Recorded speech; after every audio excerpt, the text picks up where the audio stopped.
President Trump on Tuesday at Trump Tower in Manhattan after his news conference. Al Drago for The New York Times, Washington. President Trump found himself increasingly isolated in a racial crisis of his own making on Wednesday, abandoned by the nation's top business executives, contradicted by military leaders and shunned by Republicans outraged by his defense of white nationalist protesters in Charlottesville, VA. The breach with the business community was the most striking. Titans of American industry and finance revolted against a man they had seen as one of their own, concluding Wednesday morning they could no longer serve on two of Mr. Trump's advisory panels. But before Stephen A. Schwarzman, the chief executive of the Blackstone Group and one of Mr. Trump's closest business confidants, could announce a decision to disband Mr. Trump's Strategic and Policy Forum, in a prepared statement calling intolerance, racism and violence an affront to core American values, the president undercut him and did it himself, in a tweet, rather than putting pressure on the business people of the Manufacturing Council Strategy Policy Forum. "I am ending both," Mr. Trump wrote. "Thank you all." The condemnation descended on the president a day after he told reporters in a defiant news conference at Trump Tower in Manhattan that alt-left demonstrators were just as responsible for the violence in Charlottesville last weekend as the neo-Nazis and white supremacists who instigated protests that led to the death of a 32-year-old woman, struck down by a car driven by a right-wing activist. 5 armed services chiefs, of the Army, the Air Force, the Navy, the Marines and the National Guard Bureau, posted statements on social media condemning neo-Nazis and racism in uncompromising terms. They did not mention Mr. Trump by name, but their messages were a highly unusual counter to the commander-in-chief. Republicans, too, issued new denunciations of the hatred on display in Charlottesville, although some remained vague about Mr. Trump's remarks. Vice President Mike Pence abruptly cut short a trip in South America as his aides announced he would return home early to attend meetings on Friday and through the weekend at Camp David. The White House insisted that the topic of the meetings would be South Asia. During his travels, Mr. Pence stood by the president but declined to defend Mr. Trump's comments at Trump Tower on Tuesday that both sides in Charlottesville were to blame. In a tweet on Wednesday night, Mr. Trump urged supporters to join me at a campaign rally scheduled for August 22 in Phoenix. But the Phoenix mayor, Greg Stanton, said in his own tweet that he was disappointed that the president would hold a political event as our nation is still healing from the tragic events in Charlottesville. He urged Mr. Trump to delay the visit. The president's top advisors described themselves as stunned, despondent and numb. Several said they were unable to see how Mr. Trump's presidency recovered, and others expressed doubts about his capacity to do the job. In contrast, the president told close aides that he felt liberated by his news conference. Aides said he seemed to bask afterward in his remarks, and viewed them as the latest retort to the political establishment that he sees as trying to tame his impulses. Mr. Trump's venting on Tuesday came despite pleas from his staff, including his daughter Ivanka Trump and her husband, Jared Kushner. Instead of taking their advice to stop talking about the protest, the president eagerly unburdened himself of what he viewed as political correctness in favor of a take-no-prisoners attack on the alt-left. On Wednesday, even Fox News, a favorite of the president's, repeatedly carried criticism of Mr. Trump. One Fox host, Shepard Smith, said that he had been unable to find a single Republican to come on air to defend Mr. Trump's remarks. No one from the president's team has resigned as of yet, but some spoke candidly on Wednesday about whether they could continue to work much longer for a man who has expressed such sentiments.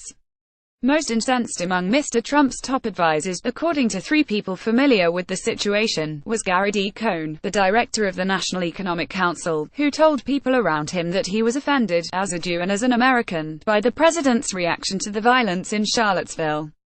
The relationship between the president and Mr. Cohn, who stood next to Mr. Trump during the news conference, seems to have suffered a serious blow. Although White House aides denied that he was planning to quit, they acknowledged that Mr. Cohn, a former Goldman Sachs executive, was upset with the president's lack of discipline. One aide who felt energized by the president's actions was the embattled White House chief strategist, Stephen K. Bannon, who shares Mr. Trump's anger at the efforts of local governments to remove monuments honoring prominent Confederate figures like Robert E. Lee. The proposed removal of a Lee statue on the University of Virginia campus in Charlottesville spurred the demonstrations last weekend.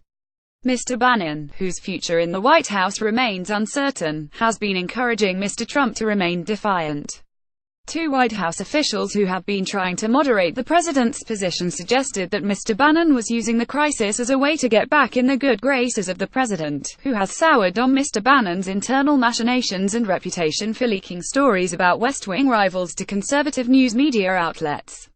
Many in the White House said they still held on to the hope, however slim, that the new White House Chief of Staff John F. Kelly could impose order on the disarray even as Mr. Trump hopscotches from one self-destructive episode to the next. Mr. Kelly, who watched the president's performance on Tuesday with his head hung low, grimacing at some of Mr. Trump's remarks, is frustrated, according to people inside the White House. Several people who participated in White House conference calls over the weekend said Mr. Kelly initially did not seem to fully grasp the effect of the controversy about the president's remarks. But as a former Marine, Mr. Kelly is determined to try to bring order to the White House, the officials said. The White House turmoil intensified as friends and relatives gathered to memorialize Heather Heyer, the woman who was struck and killed on Saturday. Susan Bro, Ms. Heyer's mother, told worshippers that her daughter had been protesting hatred by the nationalist groups when she was killed by one of them. "They tried to kill my child to shut her up, but guess what? You just magnified her," Ms. Bro said. Senator Mitch McConnell of Kentucky, the majority leader, denounced hate and bigotry in a statement on Wednesday but made no mention of Mr. Trump or his comments, an example of the careful line that some Republican officials are treading as they hope to work with the president on a conservative agenda in the months to come. Leaders of the Republican Jewish coalition were more direct, calling on Mr. Trump to provide greater moral clarity in rejecting racism, bigotry, and antisemitism. They added there are no good Nazis and no good members of the Klan. Thankfully, in modern America, the KKK and Nazis are small fringe groups that have never been welcome in the GOP. David Shulkin, the Secretary of Veterans Affairs, delivered an emotional statement to reporters on Wednesday at Mr. Trump's private golf club in Bedminster, NJ, where the president is vacationing. Treading carefully without chiding Mr. Trump, Mr. Shulkin said, "Well, I'm speaking out, and I'm giving my personal opinions as an American and as a Jewish American. And for me in particular, I think in learning history, that we know that staying silent on these issues is simply not acceptable." Paraphrasing famous words from Martin Niemöller, a German pastor and a vocal critic of Adolf Hitler, Mr. Shulkin said, "First, they came for the socialists, and I did not speak out. Then they came for the trade unionists, and I wasn't a trade unionist, so I didn't speak out. Then they came for the Jews. I wasn't a Jew, so I didn't speak out. Then they came for me, and there was no one to speak for me." Many other Jewish members of the Trump administration remained largely silent on Wednesday, even after the protesters in Charlottesville had chanted anti-Semitic slogans and demeaned the president's Jewish son-in-law, Mr. Kushner. Stephen Mnuchin, the Secretary of the Treasury, who is also Jewish, stood silently behind Mr. Trump on Tuesday as the president said there were very fine people on both sides in Charlottesville. Mr. Mnuchin has not said anything publicly about the president's remarks. Mr. Kushner has been silent about Mr. Trump's comments.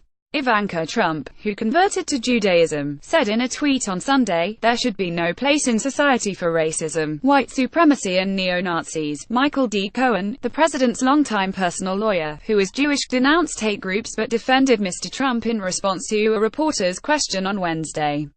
"I know President Trump and his heart," Mr. Cohen wrote. "He is a good man and doesn't have a racist bone in his body."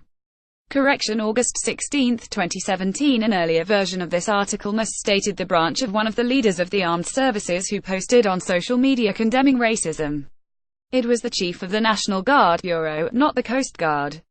Michael D. Shear and Glenn Thrush reported from Washington, and Maggie Haberman from New York in Bedminster, NJ. A version of this article appears in print on August 17, 2017, on page A1 of the New York edition with the headline "Trump response to violent rally shocks his allies."